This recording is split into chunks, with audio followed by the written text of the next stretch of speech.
Sir অটাচ্ছে BJP যা রাজ্যে কাজ করে চলেছে গরিব মানুষের জন্য তো কোনো উপকার করেই না। এবং বিজেপি জেলা নেতৃত্ব থেকে তার নিচের লেভেল পর্যন্ত যা দুর্নীতিগ্রস্ত, সেই দুর্নীতিগ্রস্তর মাধ্যমে আমি যে শোকাহত হয়েছি, মর্মাহত হয়েছি। আমি 2021 সালের ইলেকশনে, যেখানে ওরা 9,500 ভোট পেয়েছে, সেই 2021 সালের ইলেকশনে মানে 19 সালে জয়েন করার পর টোটাল ভাঙড় থেকে আমি 38,500 ভোট এনে দিয়েছি সৌমি হাতিকে। এবং সৌমি হাতি জয়েন করার মানে এমএলএ ক্যান্ডিডেট ঘোষণা হওয়ার আগে আমি কিন্তু নমিনেশন ফাইল করেছিলাম এমএলএ ক্যান্ডিডেটের জন্য।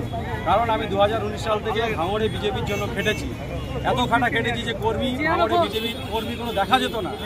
ভাঙড়ে 19 সালের পরে আমি যা খেটেছি তার জন্য ভাঙড়ে বিজেপি মানে প্রবীর ঘোষকে চিনত, টোটাল ভাঙড় এলাকা বিজেপি মানে প্রবীর ঘোষকে চিনত। সেই প্রবীর ঘোষ যখন নমিনেশন ফাইল করেছিল যখন রাজ্যে গিয়ে, তখন নমিনেশন ফাইলের কোনো উত্তর দেওয়া হয়নি। একজন বহিরাগত বলা যায় সৌমি হাতি, যিনি শান্তি হাতি জানার মানে হাজব্যান্ড, তাঁকে মানে এমএলএ ক্যান্ডিডেট করা হয়েছে। ভাঙড়ের ভূমিপুত্র হিসেবে আমি যা বিজেপির জন্য করেছি আমাকে কোনো জায়গা দেওয়া হয়নি। এবং তারপরেও যা আমি জানি জেলা নেতৃত্ব থেকে ভাঙড়ের লো লেভেল, একদম লো লেভেল পর্যন্ত, বুথ লেভেল, মন্ডল লেভেল পর্যন্ত যা কতজন জয়েন করেছেন আজকে? ইলেকশন ছাড়া কোনো সময় এদেরকে দেখা যায় না। আমি যতদিন ছিলাম বিজেপি, আমি চলে আসার পরে কোনো ঝান্ডা মাতার লোক নেই, রাস্তাঘাটে বিজেপি বেরোবার লোক নেই, আগানে বাগানে মিটিং করে, এটা ঘরে বসে মিটিং করে। আমি সেটা দেখলাম যখন আমার বলে বিজেপি চলেছে, আমি তাহলে টিএমসি দলের সঙ্গে যোগদান করে 2026-এর ইলেকশনটা আমি লড়তে চাই। আমি বিজেপির হয়ে লড়তে চাই না, যাদের যেখানে মানুষের কোনো দাম নেই, সাধারণ মানুষের কোনো দাম নেই, কর্মীদের কোনো দাম নেই, ইলেকশনে যাদের কোনো নিরাপত্তা দেওয়া হয় না, সমস্ত নিরাপত্তা যারা লিডার নেতৃত্ব তাদের উপর ছেড়ে দেওয়া হয়।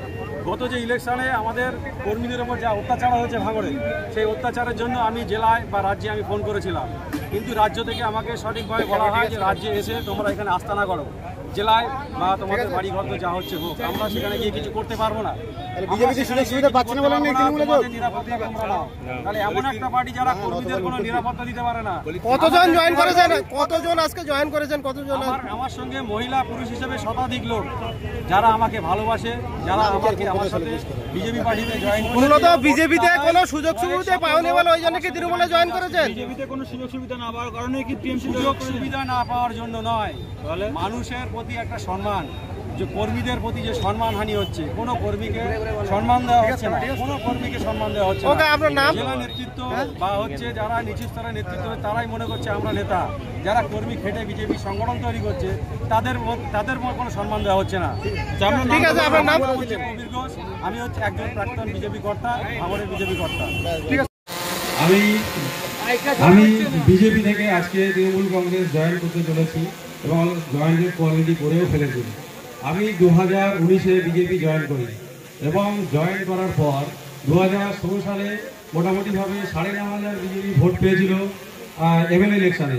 সেটা আমি জয়েন করার পর 2021 সালে 58,000 মতো ভোট আমি করিয়েছিলাম, ওটা 38,500 ভোট আমি এনে দিয়েছিলাম। আমি চাই 2026 সালে তৃণমূল কংগ্রেসের হাত শক্ত করে তৃণমূল কংগ্রেসে জয়েন করে আমি এবং আমার পরিবাররা সবাই তৃণমূল কংগ্রেসে জয়েন করে 26-এর ইলেকশনে সম্পূর্ণ সংখ্যাগরিষ্ঠভাবে তৃণমূল কংগ্রেসকে আমি ভাঙড়ে জয়যুক্ত করাতে চাই।